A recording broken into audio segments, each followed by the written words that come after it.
এই দেশ থেকে বের করে দেওয়া হবে। যদি তাকে একদিন দেওয়া হয় আবার রাস্তায় নামতে হবে আরেকটা ঝুলের জন্য। আমরা চাই চুপুর পদত্যাগের সাথে সাথে তাকেও ফাঁসির আওতায় আনা হোক। সেই চাঁদাবাজ কার কাছে বিচার দিব? যার কাছে যাই সেই এই দেশে মাফিয়াদের গডফাদার। মাদক নিয়ে থানা পুলিশ নাটক করে।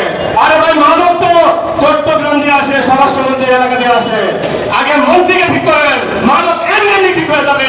আমরা বিচার পাই নাই, এমন হাজার হাজার হত্যা হচ্ছে, কোনো হত্যারই বিচার হয় না। রামিসার হত্যার বিচার কি হয়েছে? কারাগারি করছিল 1 মাস 1.5 মাস 2 মাসে বিচার হবে, বিচার হয়েছে? আরো কত হত্যা হচ্ছে, কোন হত্যারই বিচার হবে না। 1400 লোক হত্যা করা হয়েছে, তাদেরও বিচার হচ্ছে না।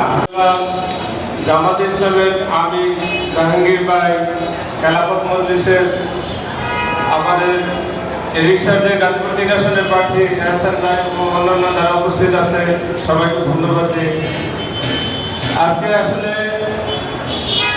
শুক্রবার, আপনারা জানেন যে ঠিক এইবারে দিনে দুপুরে আমাদের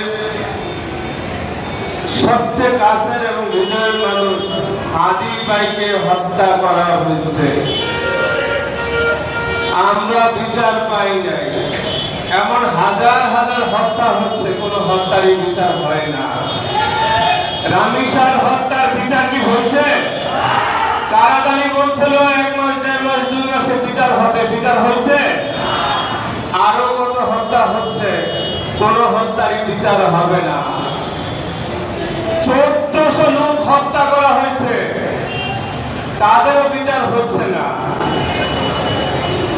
বরং উল্টো দিকে যেটা হচ্ছে, আমাদের আশেপাশে সাধারণ নিরীহ মানুষগুলোকে মার্ডার মামলা দিয়ে ফাঁসানো হচ্ছে।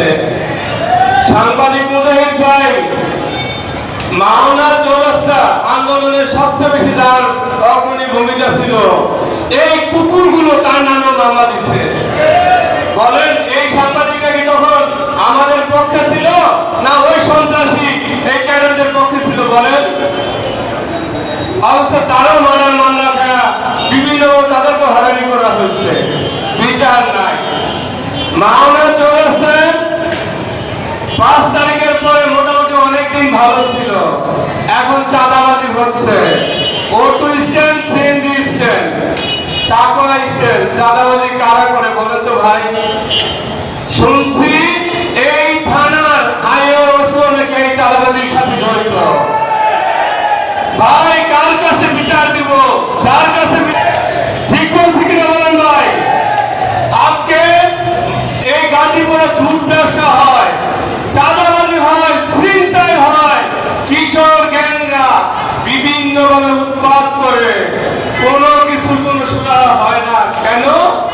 এখনো সেই স্বৈরাচার এবং স্বৈরাচারের দূষণাই আমাদের উপরে উৎপেতে আছে এবং তারাই গণ অভ্যুত্থানকে অস্বীকার করা ওই যোগ্যটাই আজকে আমাদের পিছনে লেগে আছে যে কিভাবে আমাদেরকে নিশ্চিহ্ন করা যাবে।